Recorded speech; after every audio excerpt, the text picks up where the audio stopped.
Hi, I'm Michael. I'm snowboarding here in Mammoth. Temporarily skiing on the snow feet here. They're a lot of fun. Just took a run with them, warmed up a little bit. We're gonna take another lift ride, try to get some stuff done.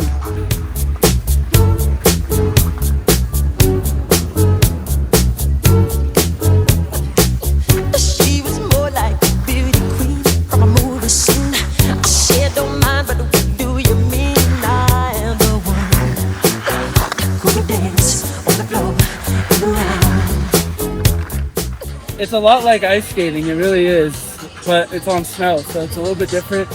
Snow has a little bit more give than the ice, but yeah, it's a lot of fun. It takes like maybe a run or two to get used to it, but once you get used to it, that's a lot of fun. Everyone should give it a try, it's really fun. The snow feet are great. I mean, I'd sum it up by just saying it was a really fun end of the day experience. Okay. I'm really glad I got to try it here in Mammoth.